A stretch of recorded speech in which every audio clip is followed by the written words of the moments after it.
Hello my dear students, आज हम पढ़ेंगे क्लास 12th का पहला चैप्टर रिलेशंस एंड फंक्शंस। काफ़ी बच्चों को इस चैप्टर में काफ़ी डिफ़िकल्टीज आती हैं। इसका रीज़न है क्योंकि जो इस चैप्टर में सिंबल्स यूज़ होते हैं या जो कॉन्सेप्ट्स यूज़ होते हैं बच्चे उनसे फेमिलियर नहीं होते हैं। तो जो सिंबल्स यूज़ होते हैं, सबसे पहले हम वो सिंबल्स को डिस्कस करेंगे कि किस सिंबल का क्या मतलब होता है, और साथ ही साथ हम अपने क्लास 11 के कुछ कॉन्सेप्ट्स को रिकॉल करेंगे जिससे आपको इस चैप्टर में कोई दिक्कत ना आए। रिलेशन एंड फंक्शन 5 से 6 मार्क्स का आता है। अब ये 5 से 6 मार्क्स हम सिक्योर करेंगे ताकि हम 100 में से 100 का एम करें। तो चलिए स्टार्ट करते हैं चैप्टर रिलेशन एंड फंक्शन से। अब सबसे पहले जो हमें इस चैप्टर में पढ़ना है वो है कि इसमें सिंबल्स कौन कौन से यूज़ होने हैं। हम जब इस चैप्टर को देखते हैं तो बहुत सारे सिंबल्स ऐसे होते हैं जो हमें समझ नहीं आते हैं। तो चलिए देख लेते हैं सारे सिंबल्स का मतलब क्या होता है, और उसके बाद करेंगे सवाल और हमें कोई डिफ़िकल्टीज नहीं आएंगी। सबसे पहला होता है, ये होता है बच्चों एक सेट। सेट्स आपने क्लास 11th में पढ़ रखा है। अगर इसके अंदर कुछ एलिमेंट्स हैं लाइक 2, 3, 4 एंड सो ऑन,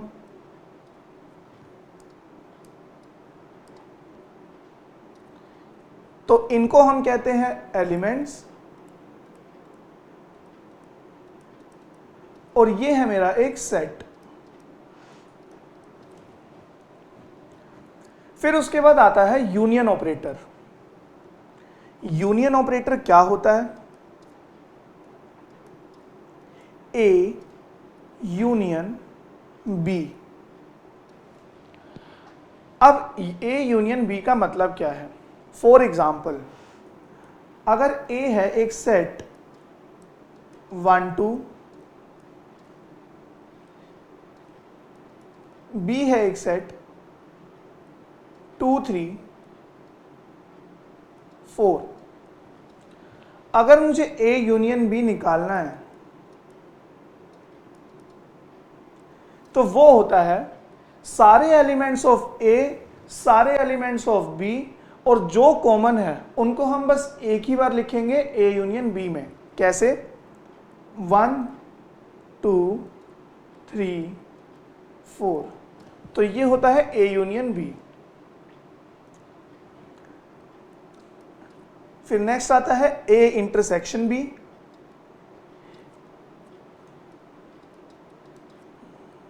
अगर ए है 1, 2 और बी है सेट 2, 3, 4, तो ए इंटरसेक्शन बी हो जाएगा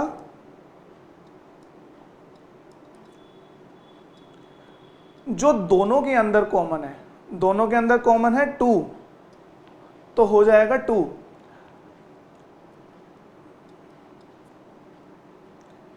फिर हम आ जाते हैं अपने नेक्स्ट सिंबल पर। इस सिंबल का बच्चों यूज जब होता है जब हमें बताना होता है सबसेट। इसका मतलब होता है ए इज सबसेट ऑफ बी। अब सबसेट के बाद एक और सिंबल आता है सिमिलर सा, बस नीचे ये वाली लाइन नहीं होती है। अब इसमें और इसमें डिफरेंस क्या है और क्या होता है ये? इसको हम बोलते हैं ए इज प्रॉपर सबसेट।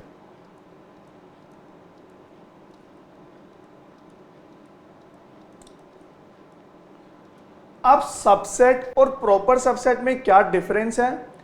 जो सबसेट होता है बच्चों वो इक्वल, जैसे कि मान लीजिए अगर हम इन दोनों की ही बात करें, अब यहां पर अब मान लीजिए A is subset of B. For example, हम एक और एग्जाम्पल लेते हैं। अब मान लीजिए बी है 1, 2। अब ए अगर सबसेट है तो वो एम्प्टी सेट भी हो सकता है, उसमें एक एलिमेंट हो सकता है, या फिर उसमें जितने एलिमेंट्स हमारे बड़े सेट में हैं सबसेट में उसके इक्वल भी एलिमेंट्स हो सकते हैं। पर अगर मैं बात करूं प्रॉपर सबसेट की, प्रॉपर सबसेट के अंदर बड़े सेट के इक्वल एलिमेंट्स नहीं हो सकते, मतलब ये कभी पॉसिबल नहीं होता प्रॉपर सबसेट में। तो इसे हम कहते हैं प्रॉपर सबसेट। चलिए अब हम बात करते हैं अपने नेक्स्ट सिंबल की, जो कि कुछ ऐसा होता है। इसका मतलब होता है A is not a subset of B।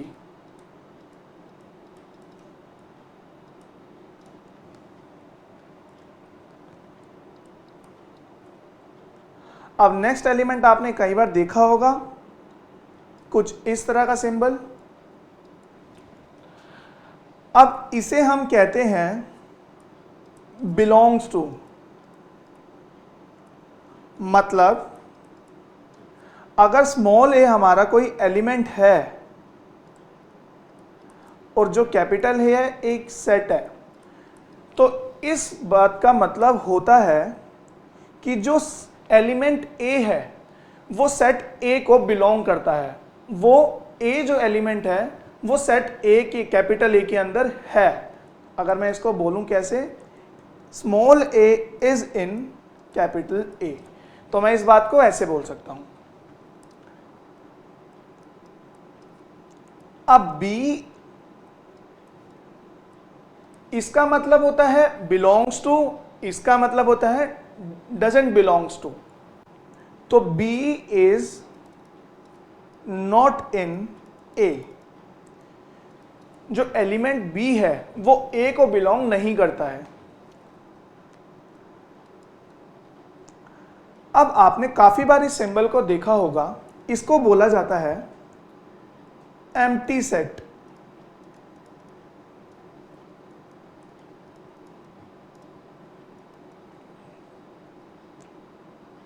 जिसको कुछ इस तरीके से भी रिप्रेजेंट किया जाता है। अब बच्चों, अब मान लीजिए मुझे एक पर्टिकुलर फील्ड की बात करनी है। अब उसके अंदर जितने भी एलिमेंट्स पॉसिबल हैं मुझे उन सबको एक सेट में रखना है। अगर सारे एक फील्ड की वैल्यूज एक सेट में आ जाए तो उसको हम बोलते हैं यूनिवर्सल सेट, जिसको रिप्रेजेंट किया जाता है कैपिटल U से।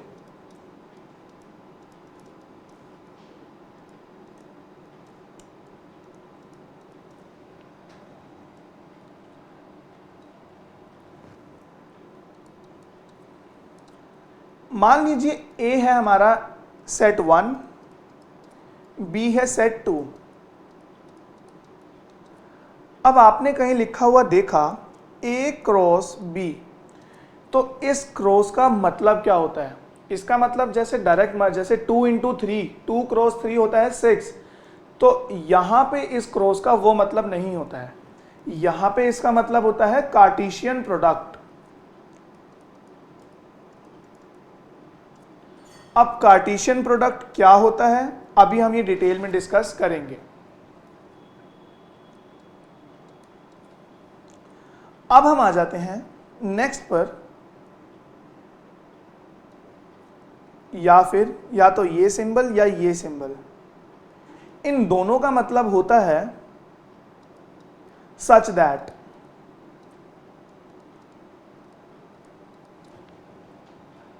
चलिए, सच दैट कहां यूज होगा? अभी जब हम रिलेशंस देखेंगे हमें समझ आएगा कि कहां इस सिंबल का यूज होता है। इसको हम बोलते हैं फॉर ऑल। अगर मुझे बताना है x सारी वैल्यूज के लिए तो मैं बोलूंगा फॉर ऑल x, और इस सिंबल का यूज करूंगा कुछ इस तरीके से, फॉर ऑल x। अब नेक्स्ट सिंबल पे आ जाते हैं।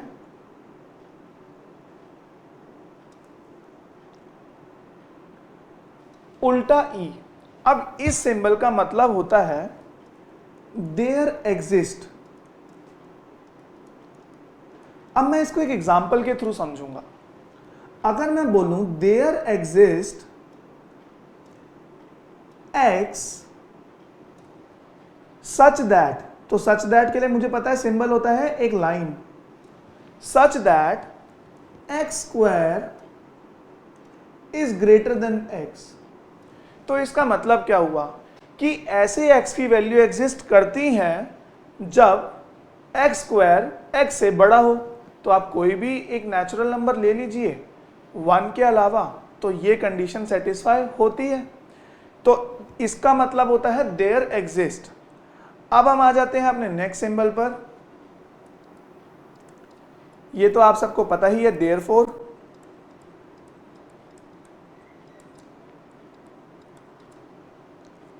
अगर आपको कहीं कैपिटल N लिखा हुआ दिखे तो इसका मतलब होता है नेचुरल नंबर्स।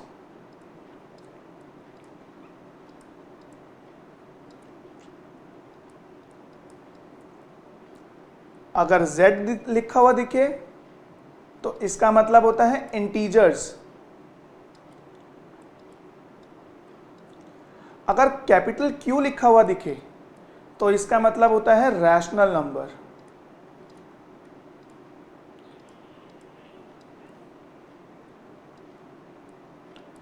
और अगर R लिखा हुआ दिखे तो इसका मतलब होता है रियल नंबर। तो बच्चों, हम R को रियल नंबर और रिलेशन को दिखाने के लिए भी यूज करते हैं। तो ये हैं कुछ सिंबल्स जो हमें क्लियर होने चाहिए before the study of relations and functions. तो चलिए अब स्टार्ट करते हैं कि हमें रिलेशन एंड फंक्शन जो पढ़ना है, इसमें रिलेशन का मतलब क्या होता है। अब रिलेशन का मतलब होता है, मान लीजिए क्लास के अंदर एक बच्चा है 11th में, एक बच्चा है 12th में। तो 11th और 12th में जो दोनों बच्चे हैं वो एक दूसरे से कैसे रिलेटेड हैं। हो सकता है वो दोनों ब्रदर्स हो सकता है वो दोनों फ्रेंड्स हो सकता है वो एक सोसाइटी में रहते हों, या हो सकता है एक ही जो 12th वाला बच्चा है उसकी एज कम हो 11th वाले बच्चे से। तो आपस में वो किस तरीके से एक दूसरे से रिलेटेड है वो बताता है रिलेशन। इसी तरह मैथमेटिक्स में एक फंक्शन दूसरे फंक्शन से कैसे रिलेटेड है ये पता लगता है रिलेशन से। अब फंक्शन क्या होता है, जिससे हम वैल्यू पुट करें और हमें एक नई वैल्यू मिले। चलिए अब मान लीजिए हमने पढ़ा रिलेशन, अभी हमने अपने सिंबल्स में देखा था कार्टेशियन प्रोडक्ट। तो कार्टेशियन प्रोडक्ट होता क्या है, चलिए देख लेते हैं।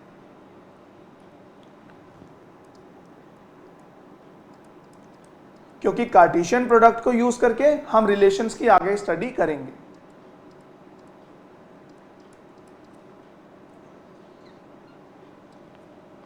अब मान लीजिए एक सेट है A 1 2 3,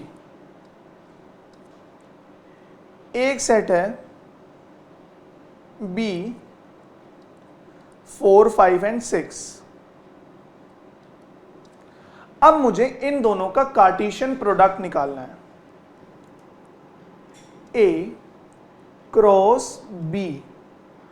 अब कैसे निकालते हैं हम कार्टेशियन प्रोडक्ट। तो बच्चों अब सारे एलिमेंट्स को, मान लीजिए A है ये,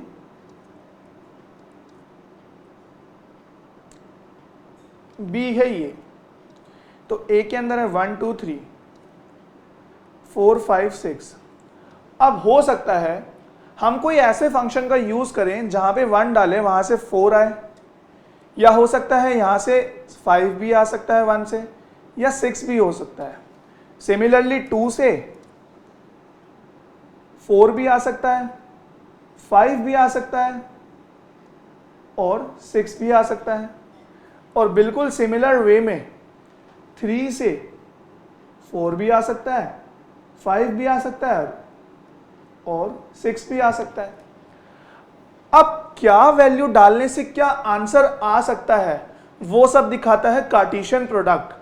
हो सकता है अगर मैं 1 डालूं किसी फंक्शन में तो आंसर आ सकता है 4, या फिर 1 से 5, या 1 से 6, या 2 से 4, 2 से 5, 2 से 6, या फिर 3 से 4, 3 से 5, 3 से 6।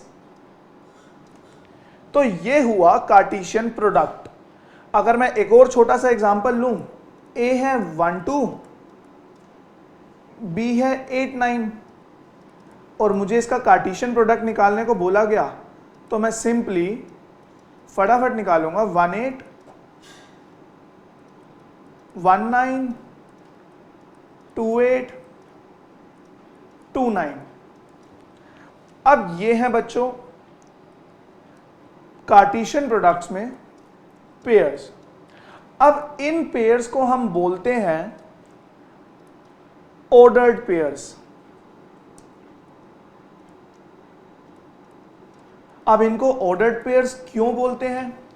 ऑर्डर्ड पेयर्स का मतलब होता है इसके अंदर सारे पेयर्स का जो फर्स्ट एलिमेंट है वो सेट A से है, और जो सेकंड एलिमेंट है वो सेट B से है। एक ऑर्डर में सारे पेयर्स एक ऑर्डर में है। अगर मैं कोई भी पेयर उठाऊं तो उसका फर्स्ट एलिमेंट है सेट A में, सेकंड एलिमेंट है सेट B में, तो इसलिए हम इन्हें बोलते हैं ऑर्डर्ड पेयर्स। अब बच्चों, अब जो ये सेट आए हैं, ये जो वैल्यूज आई हैं 1 8, 8 को जो सेट में एक पेयर की जो दूसरी वैल्यू होती है, जैसे कि यहां 8 है, इसको हम बोलते हैं इमेज।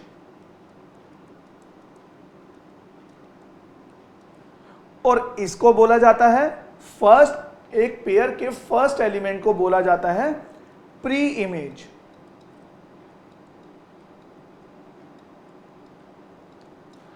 अब मुझे एक बात बताइए, क्या कार्टेशियन प्रोडक्ट हमेशा निकाला जा सकता है? तो इसका जवाब है नहीं। कार्टेशियन प्रोडक्ट तभी निकाला जा सकता है जब सेट जो होते हैं नॉन एम्प्टी हो। नॉन एम्प्टी का मतलब क्या होता है? सेट में कोई एक से एक या एक से ज्यादा एलिमेंट प्रेजेंट होने चाहिए, तभी उसका कार्टेशियन प्रोडक्ट निकाला जा सकता है। तो A और B का अगर मुझे कार्टेशियन प्रोडक्ट निकालना है तो सबसे पहले मुझे यह एश्योर करना पड़ेगा कि दोनों सेट नॉन एम्प्टी सेट हैं। 4 non empty sets.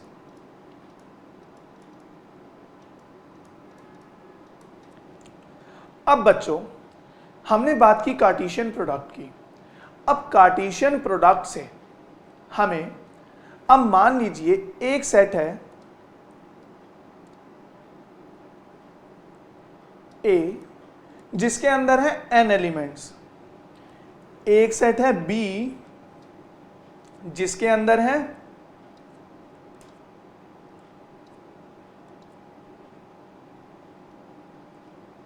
m elements. अब बच्चों, अब मुझे इसमें बताना है कि नंबर ऑफ पेयर्स, जब मैं कार्टेशियन प्रोडक्ट निकालूंगा तो कितने पेयर्स बनेंगे। फॉर एग्जांपल, जब मैंने A और B को जब कार्टेशियन प्रोडक्ट निकाला तो कितने पेयर्स बने? 1 2 3 4 5 6 7 8 9, तो 9 पेयर्स बने। यहां पे हम कैलकुलेट कर पा रहे हैं। पर अगर हमसे ऐसा कुछ क्वेश्चन आए कि A के अंदर है n एलिमेंट्स, B के अंदर है m एलिमेंट्स, तो आप मुझे बताइए टोटल नंबर ऑफ एलिमेंट्स कितने होंगे Cartesian product of A cross B में। A क्रॉस B में नंबर ऑफ पेयर्स जो होते हैं वो होते हैं n इंटू m। तो इस बात को हमें याद रखना है। अब सवाल उठता है, क्या एक सेट का कार्टेशियन प्रोडक्ट पॉसिबल है? अगर मैं बोल दूं कि find the Cartesian product of this, तो बिल्कुल पॉसिबल है। कैसे पॉसिबल है? A cross A। तो जैसे कि हमने A क्रॉस B निकाला था, अगर मैं B की जगह A को रख दूं तो क्या कार्टेशियन प्रोडक्ट हम निकाल सकते हैं? बिल्कुल निकाल सकते हैं। अब क्या पेयर्स बनेंगे? 1 1 1 2 1 3 2 1 2 2 2 3, 3 1, 3 2 एंड 3 3। और यहां से हम क्रॉस चेक भी कर सकते हैं कि नंबर ऑफ जो हमारे पेयर्स बने, क्योंकि इसकी लेंथ थी, इसमें थे 3 एलिमेंट्स, तो 3 इंटू 3 9, तो 9 एलिमेंट्स हैं हमारे कार्टेशियन प्रोडक्ट में, बिल्कुल है। तो इस तरह हम निकाल सकते हैं एक सेट का कार्टेशियन प्रोडक्ट। तो अगर है n ऑफ A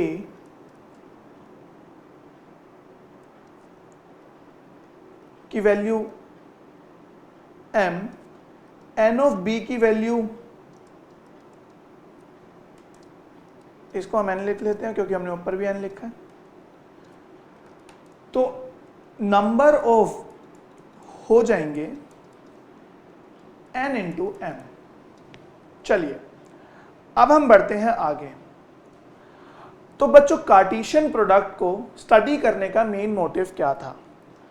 जितने भी रिलेशंस होते हैं उससे जो कार्टेशियन प्रोडक्ट हमें मिलेगा वो होगा R इज ऑलवेज, अगर मान लीजिए दो सेट है A and B,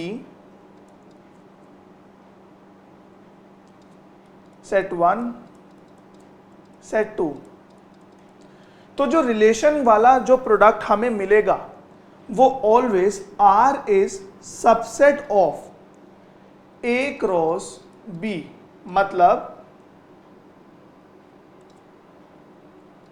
R is a subset of A cross B। इस बात को हम याद रखें क्योंकि अभी आगे जाके इस कॉन्सेप्ट को हम यूज करने वाले हैं क्वेश्चन सॉल्विंग में। तो चलिए अब बढ़ते हैं आगे। अभी हमने देखा था R क्या है यहां पे, एक रिलेशन। तो बच्चों हमने अभी देखा रिलेशन क्या है। अब रिलेशन को यूज कैसे करना है? मान लीजिए मेरे पास दो एलिमेंट्स हैं A और B। अब मुझे बोलना है कि A जो है वो रिलेशन है, रिलेटेड है B से, तो मैं भी बोलूंगा A capital R small b, जिसका मतलब होता है A is related to B।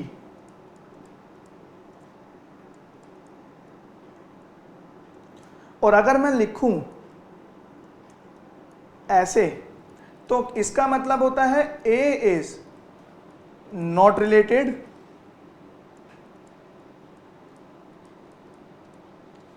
To B। तो चलिए ये थी कुछ कॉमन टर्मिनोलॉजीज जो आपको आगे जाके यूज होने वाली हैं।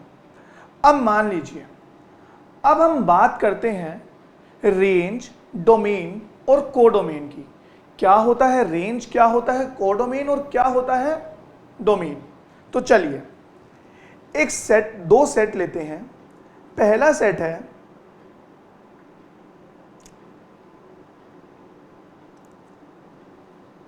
1 2 3 4 5,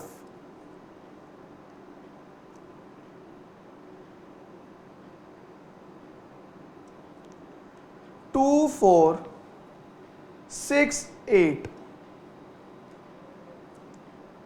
ये है A, ये है B। तो बच्चों सबसे पहले हम बात करेंगे कि डोमेन क्या होता है।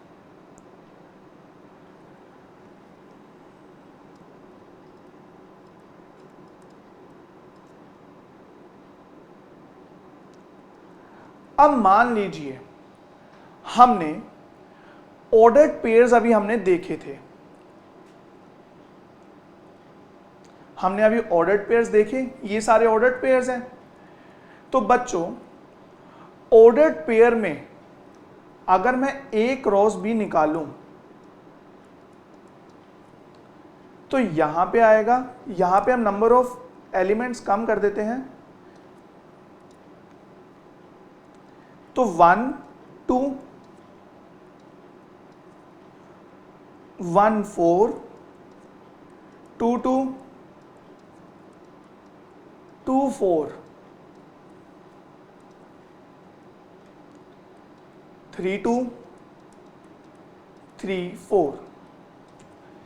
अब मुझे बताना है डोमेन क्या है। तो बच्चों, पहला एलिमेंट हर ऑर्डर्ड पेयर का कहलाता है डोमेन। तो कौन से एलिमेंट्स आ रहे हैं, यहां पर आ रहे हैं। पहला एलिमेंट 1 भी है, पहला एलिमेंट 2 भी है, पहला एलिमेंट 3 भी है। तो डोमेन को अगर मुझे बताना हो तो होगी the set of all the first element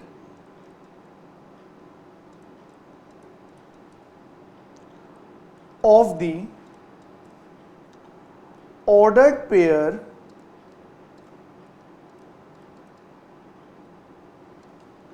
in a relation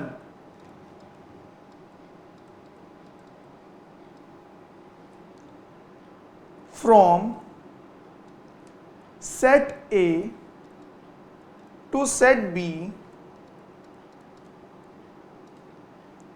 is called domain. अब आपके यहां पर यह था डोमेन। तो चलिए अब बात करते हैं कोडोमेन की, फिर बात करेंगे हम रेंज की, और फिर एक एग्जांपल के थ्रू जिसमें हमें एक रिलेशन दे रखा होगा हम देखेंगे कैसे डोमेन, कोडोमेन और रेंज निकाली जाती है। अब अगर मैं बात करूं कोडोमेन की, द होल सेट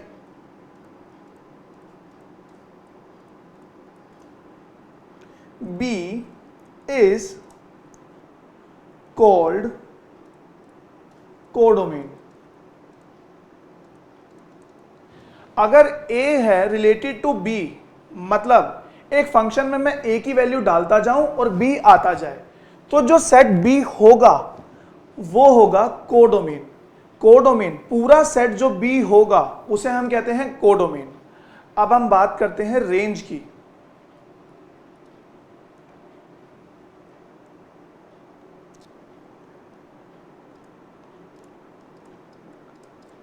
रेंज होता है set of images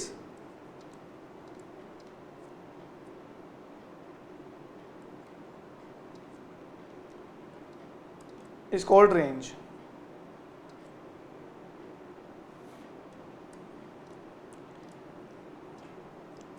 for example, चलिए अब एक एग्जाम्पल देखते हैं।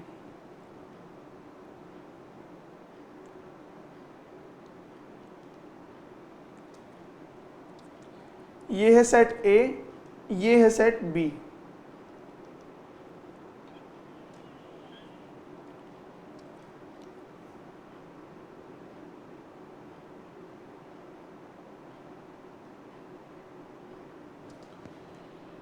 तो सेट A में है 1 2 3, सेट B में आया 4 8 12 16। अब हमें एक रिलेशन दे रखा है R इक्वल टू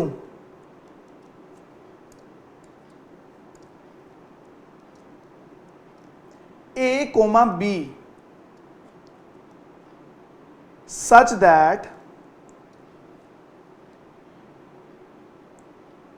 B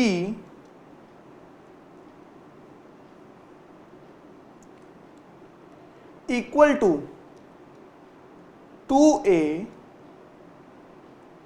तो बच्चों हमें एक ऐसा रिलेशन दे रखा है और यहां पे बोला गया है A belongs to capital A and B belongs to capital B। तो ये हमें एक रिलेशन दे रखा है। अब हमें बताना है इसकी रेंज क्या है, डोमेन क्या है और कोडोमेन क्या है। तो सबसे पहले मैं यहां से निकालूंगा अपना प्रोडक्ट, कार्टेशियन प्रोडक्ट कैसे मुझे मिलेगा। अब बच्चों देखिए ये है रिलेशन। अब रिलेशन क्या है कि अगर मैं a की वैल्यू 1 डालूं, यहां पे इसको थोड़ा करेक्ट कर देते हैं, 4 कर देते हैं, तो यहां पे अगर मैं a में से एक एलिमेंट उठाऊं और इस रिलेशन में डालूं तो मुझे मिलेगा एक b के अंदर एक एलिमेंट। फॉर एग्जाम्पल, मैंने कैपिटल A सेट A में से उठाया एलिमेंट 1, तो A की वैल्यू हो गई 1। अब जैसे ही मैंने यहां डाला तो B मुझे मिला 4, तो मैं देखूंगा क्या कैपिटल सेट B में क्या 4 है, बिल्कुल है। तो ये हो गया इसका रिलेशन इसके साथ। सिमिलरली 2 का रिलेशन 8 के साथ और 3 का रिलेशन 12 के साथ। अब बच्चों, जो कार्टेशियन प्रोडक्ट मिला वो क्या हुआ, हमें जो अपना आंसर मिला 1,4, 2,8 एंड 3,12, हमें ये मिला। अब मुझे बतानी है डोमेन। अब सवाल है कि यहां पे 16 तो ये रह ही गया, तो बच्चों सेट A के अंदर ऐसी कोई वैल्यू नहीं है जो हम इस रिलेशन में डालें तो आंसर 16 आए, तो 16 से हमें कोई लेना देना नहीं है। अब मैं बात करूंगा डोमेन की, तो डोमेन होगा set of all the first element of ordered pair. तो फर्स्ट एलिमेंट है 1, 2 एंड 3, 1, 2 एंड 3। अब मैं बात करूं कोडोमेन की,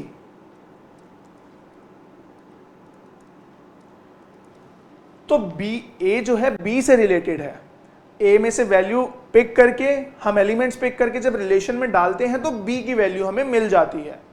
तो सेट B हो गया हमारा कोडोमेन, दैट इज 4, 8, 12, 16। अब आ जाते हैं रेंज पर।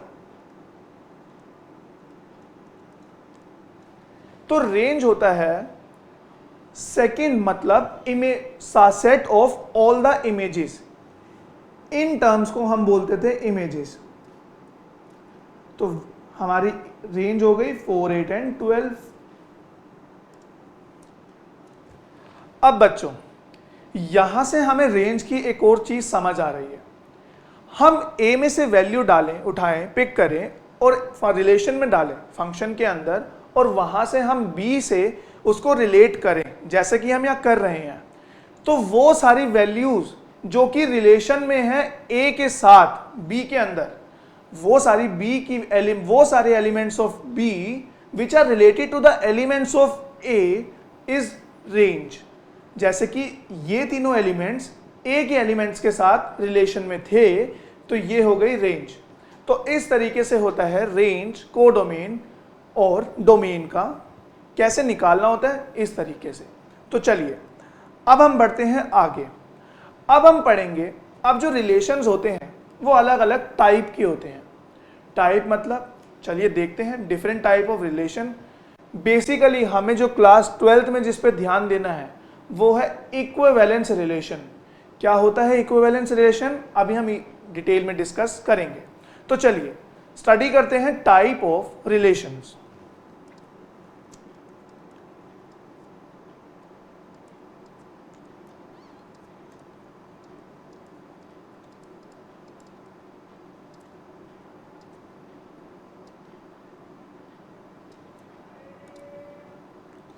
तो सबसे पहला रिलेशन जो हमें पढ़ना है वो है एम्प्टी रिलेशन।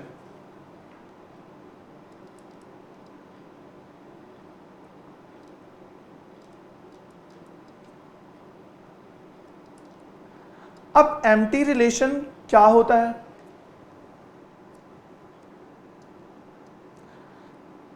देखिए मान लीजिए एक सेट है A सच दैट 1, 2, 3, और हमें रिलेशन दे रखा है A and B such that A plus B equals to 10। Where A comma B belongs to capital A. ये रिलेशन हमें दे रखा है। अब मुझे बताना है सारी पॉसिबल आउटकम्स। तो देखिए, अब मान लीजिए मैंने ए लिया 1, बी लिया 1, तो क्या ए प्लस बी 10 हो सकता है? नहीं हो सकता। ए लिया 1, बी लिया 2, तो भी नहीं हो सकता। ए लिया 1, बी लिया 3, तब भी नहीं हो सकता। A equal to 2, B equal to 1, no. A equal to 3, B equal to 1, no. A equal to 2, B equal to 2, A equal to 3, B equal to 2, and a equal to 2, b equal to 3 and a equal to 3, b equal to 3। तो किसी भी case में मेरे पास a plus B equal to 10 नहीं आ रहा है। तो इसका मतलब क्या है? ये एक ऐसा रिलेशन है जिसके अंदर जीरो ऑर्डर्ड पेयर है। No element of a is related to element b of a। तो इसका मतलब ये है कि कोई भी element of A B related है ही नहीं। अगर मैं इस रिलेशन का ऑर्डर्ड पेयर्स लिखूं तो कोई भी ऑर्डर्ड पेयर नहीं आएगा, ये एक एम्प्टी सेट आएगा। तो इस तरह के रिलेशन को जहां से मुझे एम्प्टी सेट ऑब्टेन हो उसको हम कहते हैं एम्प्टी रिलेशन। अगर मुझे इसे डिफाइन करना हो तो मैं कुछ इस तरह लिख सकता हूं, if no element of set A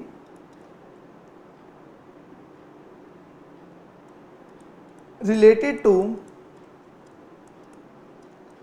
any element of set A,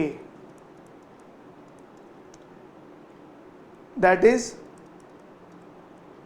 R is phi and phi means R is an empty set।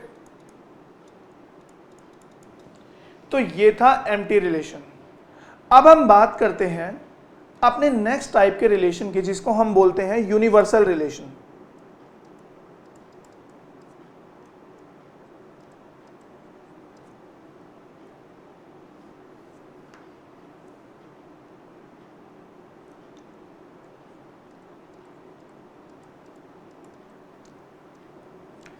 अब यूनिवर्सल रिलेशन क्या होता है? तो पहले इसको हम डिफाइन कर लेते हैं और उसके बाद इसको फिर से एक एग्जांपल के थ्रू समझेंगे। A relation R in a set A is called universal relation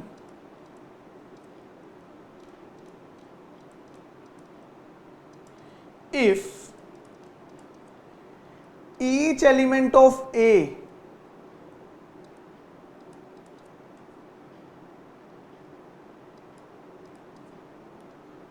is related to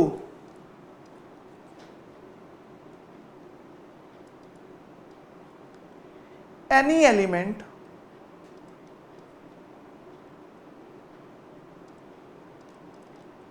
of A. तो चलिए समझते हैं इसको भी एक एग्जांपल के थ्रू। मान लीजिए हमें गिवन है एक सेट 1 2 3 4। हमें रिलेशन दे रखा है A and B are two element such that absolute value of A and B is always greater than equal to 0। अब एब्सोल्यूट वैल्यू का मतलब क्या होता है? अगर मैं एब्सोल्यूट वैल्यू ऑफ -2 देखूं तो वो भी आती है 2, और +2 की देखूं वो भी 2। तो नेगेटिव हो या पॉजिटिव हो, हमेशा पॉजिटिव में लिखा जाता है एब्सोल्यूट वैल्यू को। अब हमें बताना है कि ये सेट यूनिवर्सल रिलेशन है कि नहीं है। अब देखिए, मैं कोई भी ए और बी की, यहां पर जो ए और बी हैं belongs to capital A, that is set A. अब मैं यहां पर ए और बी की कोई भी वैल्यू ले लूं ये कंडीशन सेटिस्फाई होगी ही होगी, तो इसलिए इसे बोला जाता है यूनिवर्सल रिलेशन।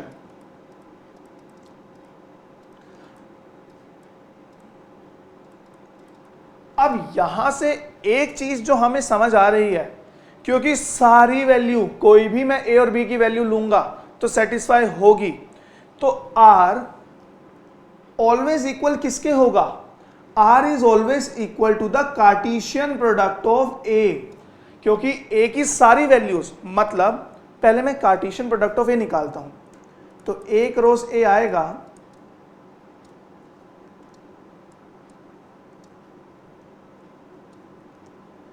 1,1। यहां पे हम एक एलिमेंट कम कर देते हैं ताकि कार्टेशियन प्रोडक्ट में नंबर ऑफ हमारे जो ऑर्डर्ड पेयर कम हुए। 1,2, 1,3, 2,1, 2,2, 2,3, 3,1, 3,2, 3,3। अब ये आया कार्टेशियन प्रोडक्ट। अब आप चाहे यहां से कोई भी ऑर्डर्ड पेयर उठा के देखिए और देखिए क्या ये रिलेशन सेटिस्फाई हो रहा है, तो बिल्कुल होगा। यूनिवर्सल रिलेशन में ऑलवेज इक्वल होता है Cartesian product of that set. तो इस तरीके से यूनिवर्सल रिलेशन का भी पता कर सकते हैं कि कौन सा यूनिवर्सल रिलेशन है, कौन सा नहीं है। अब अगला हमें पढ़ना है जिसे क्लास 12 के बोर्ड में बहुत क्वेश्चंस आते हैं, दैट इज इक्विवेलेंस रिलेशन। अब इक्विवेलेंस रिलेशन क्या होता है, इससे पहले हमें स्टडी करनी पड़ेगी 3 अदर रिलेशंस की, दैट इज रिफ्लेक्सिव, सिमेट्रिक,